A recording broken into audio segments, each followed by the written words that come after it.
जो टीवी अखबार आपके महापुरुषों को नहीं दिखाता है, चाहे वो नंद वंश के सम्राट नंद हो, चाहे चंद्रगुप्त मौर्य हो, सम्राट अशोक हो, चाहे तथागत बुद्ध हो, चाहे फूले हो, पेरियार हो, चाहे कबीर हो, संत शिरोमणि रविदास महाराज हो, किसी को कोई टीवी अखबार नहीं दिखाता है, क्योंकि ये मनुवादी मीडिया है। उनको दिखाएगा तो इनकी कलई खुल जाएगी। लेकिन शुक्र मनाइए कि हमारे पास सोशल मीडिया है। आज संसद की विदाई हो रही है, जो पुराना संसद है। मैं आज़ादी के 75 साल बादों की बात करूंगा। हो सकता है कुछ नाम छूट जाए। आपकी जिम्मेदारी है कि आप ऐड कीजिए। मुझे पता है नेशनल दस्तक को इस देश का पूरा बहुजन समाज, किसान जातियाँ और वो तमाम लोग देखते हैं जो जातिवाद, मनुवाद, ब्राह्मणवाद के खिलाफ हैं, जो संविधान के साथ हैं, जो न्याय के साथ हैं, महिला अधिकारों के साथ हैं, जो मानवीयता के पक्षधर हैं। आप कल्पना कीजिए, बाबा साहेब अम्बेडकर अगर कॉन्स्टिट्यूएंट असेंबली में ना होते, जयपाल मुंडा कॉन्स्टिट्यूएंट असेंबली में ना होते, तो हमारा ये संविधान ना होता। यही वो संसद भवन है जिसमें शायद माना जा रहा है कि आज आखिरी भाषण है, उसके बाद नया संसद भवन शुरू होगा। लेकिन मैं आपको ले चलूँगा संसद भवन के उन लोगों के साथ बारे में बताऊँगा जिन्होंने इस संसद भवन में हमारे और आपके शरीर पर कपड़ा हो, हमारी बहन बेटी और हमारा सम्मान हो, हमारे पास रोजगार हो, हमें सम्मानजनक नागरिक माना जाए, जिसको मनुस्मृति ने हमसे छीन लिया था। पिछले 2500 सालों में जो हमने त्रासदी झेली है जाति के नाम पर, जिसमें हमें शूद्र अछूत बनाया गया, जिन्होंने जाति प्रथा बनाई, जिन्होंने लैंगिक भेदभाव किया, उन सब से लड़कर कैसे यहाँ तक आगे कारवा पहुँचा है 75 साल में, एक एक करके बताऊंगा। तो सोचिए, बाबा साहब को चुनाव हरा दिया गया था। बाबा साहब राज्यसभा पहुँचते हैं और ये तस्वीरें उनकी गवाह है। प्रथम राष्ट्रपति राजेंद्र प्रसाद सिंह हैं, उनके साथ बाबा साहब की ये तस्वीरें हैं जो अमर है। कॉन्स्टिट्यूएंट असेंबली की उनकी तस्वीरें जो हैं ये देखिए, जोगेंद्रनाथ मंडल भी है। तो आपको जानकर हैरानी होगी कि बाबा साहब को जो भेजा गया था संसद में, उसमें वोट किसने दिया? जोगेंद्रनाथ मंडल, मुकुंद बिहारी, जोगेंद्रनाथ मंडल ने शेड्यूल कास्ट फेडरेशन के थे, मुकुंद बिहारी मलिक, द्वारिकानाथ बारूड़ी, गयानाथ विश्वास, नगेंद्र नारायण रे, क्षेत्रानाथ सिंघा, वीर बिरसा कांग्रेस आदिवासी थे मुर्शिदाबाद से। तो ये वो थे जिन्होंने उनको वोट देकर डॉक्टर अंबेडकर को बंगाल से संविधान सभा में पहुंचाने के लिए जिन एमएलसी ने वोट दिया था, उनमें एक भी सवर्ण हिंदू नहीं थे। सवर्ण हिंदू तो उन्हें महाराष्ट्र में ही हरा चुके थे।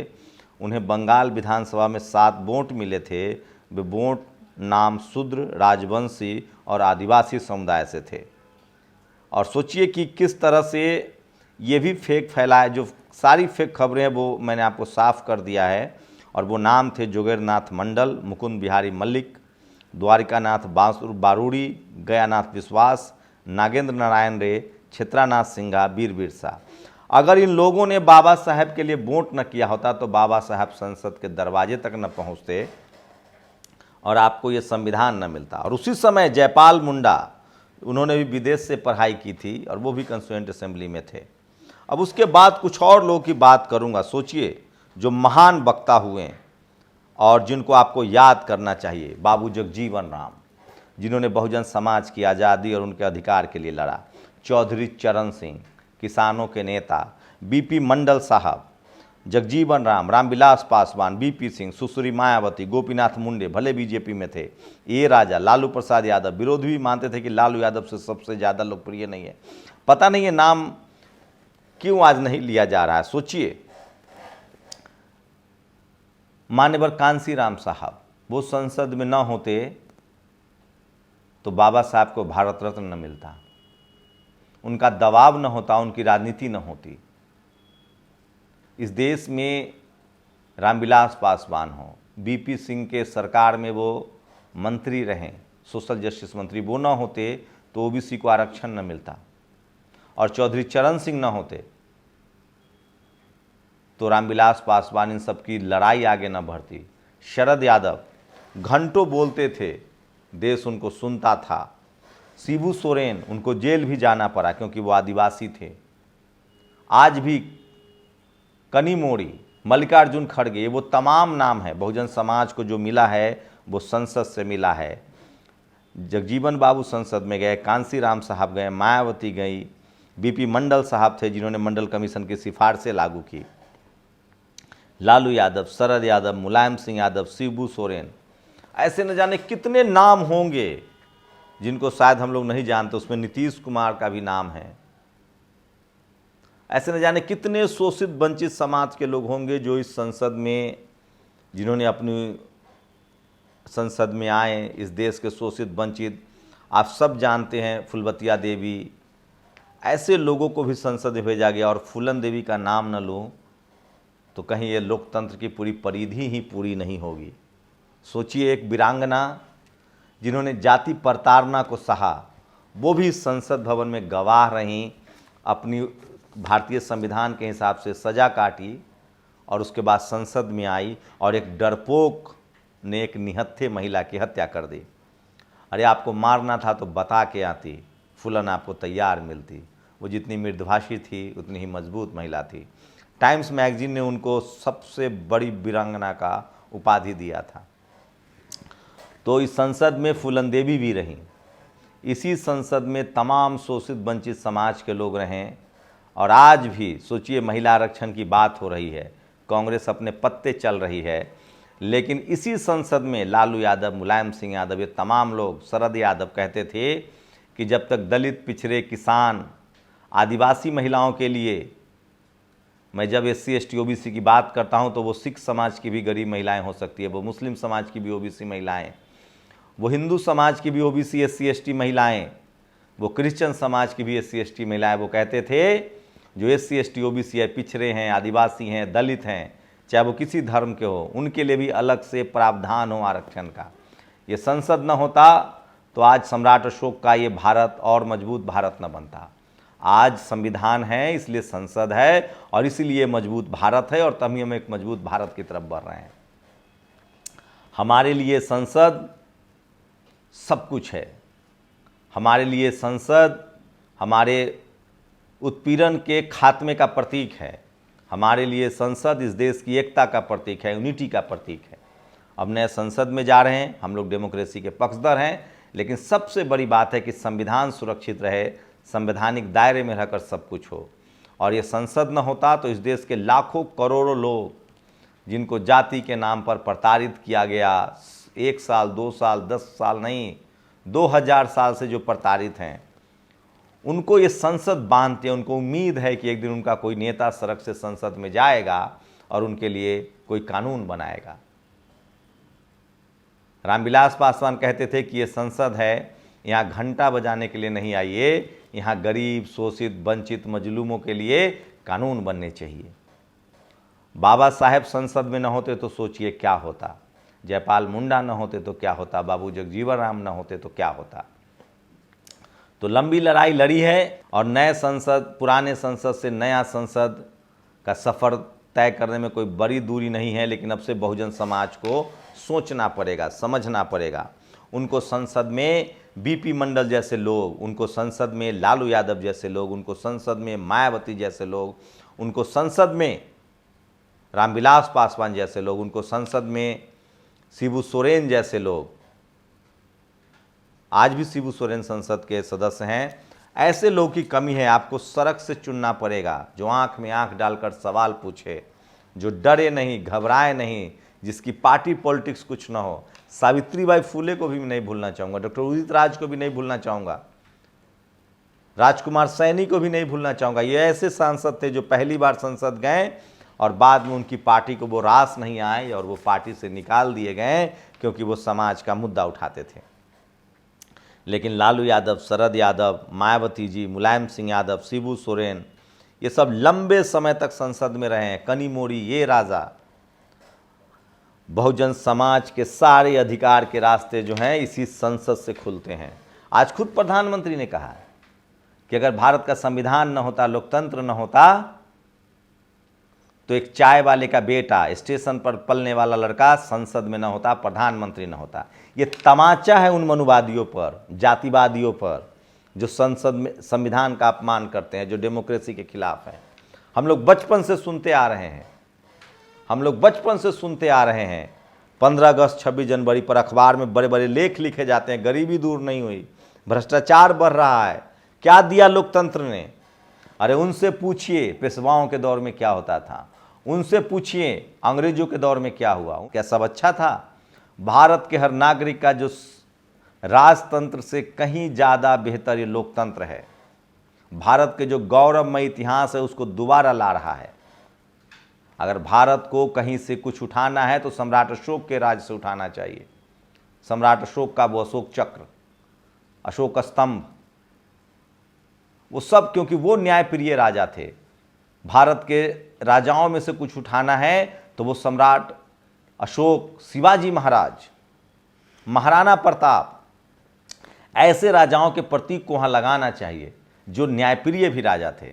कुछ लुटेरे भी आए जिन्होंने हमारे देश को लूटा, उसमें अंग्रेज भी थे, लेकिन ऐसे भी राजा हुए, छत्रपति शिवाजी महाराज, अहिल्याबाई होलकर, सम्राट अशोक, चंद्रगुप्त मौर्य, जिनके प्रतीकों को भी संसद में सजाया गया है। और जो मुगल काल में जो अच्छे राजा हुए उनके भी प्रतीक चिन्हों को रख, उनके नाम पर भी दिल्ली में सड़कें हैं। तो सबका आकलन होगा। मैं फिर कह रहा हूं, आप राजा हो या प्रधानमंत्री हो, आपके कामों का आकलन होगा और उसी के हिसाब से राजा बहुत हुए। लेकिन आज सबके जुबान पर सम्राट अशोक, साहू जी महाराज क्यों हैं? सबके जुबान पर छत्रपति शिवाजी महाराज क्यों हैं? क्योंकि ये न्यायप्रिय थे। मुगल के दौर में जो न्यायप्रिय थे वो उनका भी लोग सम्मान करते हैं। खुद अभी के प्रधानमंत्री के जो डॉक्यूमेंट्स है G20 में, उसमें अकबर की इतनी प्रशंसा की गई है। तो सोचिए, अंग्रेजों के दौर में भी बहुत सारे ऐसे लोग हुए जिन्होंने सबके लिए स्कूल के दरवाजे खोले, जिन्होंने क्रूतियों पर हमला किया। लॉर्ड कनिंघम जिन्होंने भारत में बुद्धिज्म को स्थापित किया। तो तमाम तरह के लोग मिलते हैं। लेकिन आज़ादी के 75 साल के दौरान आप जब देखेंगे तो संसद में जिन बहुजन लोगों ने बहुजन समाज की लड़ाई लड़ी, शोषित वंचित गरीबों की लड़ाई लड़ी, वो ये सारे नाम थे। बाबा साहेब अम्बेडकर हों, चाहे जयपाल मुंडा हों, चाहे जगजीवन बाबू हों, चाहे कांसी राम साहब हों, मायावती जी हों, ये तमाम नाम है, बीपी मंडल साहब हों, ये राजा हों, महिला आरक्षण, लालू यादव हो, शरद यादव हो, मुलायम सिंह यादव हो, शिबू सोरेन हो, ये तमाम नाम है। बहुत सारे नाम छूट गए होंगे। आप लोगों से गुजारिश है कि उन नामों को हमारे कमेंट बॉक्स में डालिए। मैं इसीलिए कह रहा हूँ कि इतिहास सबका लिखा जाता है। आपको मौका मिला, आपने क्या किया, अच्छा किया, बुरा किया, सबका आकलन होगा। चाहे आप राजा हों, चाहे आप प्रधानमंत्री हों, चाहे आप मंत्री हों, जो न्यायप्रिय होगा, जो इंसानियत के लिए काम करेगा, उन सब का आकलन होता रहता है। इतिहास को न आप खरीद सकते हैं, न मिटा सकते हैं, न उसे मैनिपुलेट कर सकते हैं।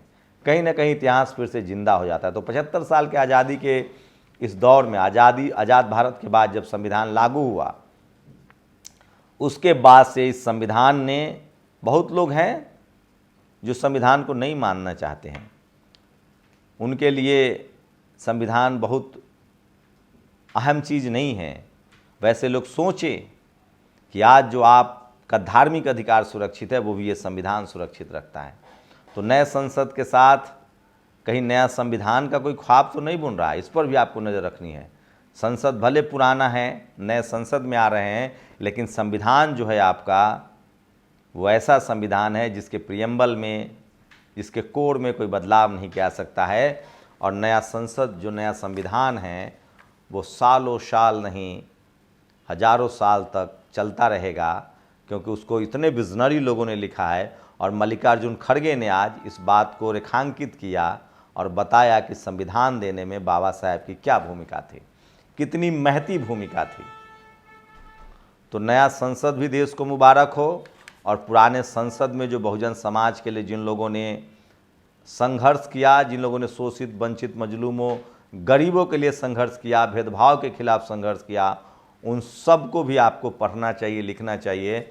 और सबसे अंत में कहूँगा कि भारत की डेमोक्रेसी, भारत का संविधान बहुत ज़रूरी है, खासकर उन लोगों के लिए जिनको अभी भी 75 साल के बाद भी मौका नहीं मिला है। उनको अगर मौका मिलेगा तो इसी संविधान और संसद के रास्ते ही मिलेगा, नहीं तो कोई और दूसरा तंत्र नहीं है आज के समय में 21वीं सदी में जिसमें आपको मौका मिले।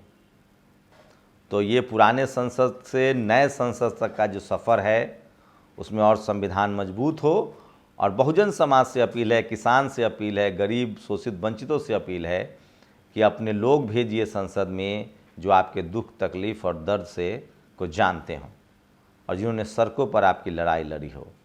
और ऐसे ही बड़े नाम थे जिन्होंने संसद को इस देश के लिए, इस समाज के लिए, भारत की संपन्नता के लिए, अखंडता के लिए, एकता के लिए, इनकी भारत की संप्रभुता के लिए संसद में कानून बने, संसद सुचारू रूप से चले।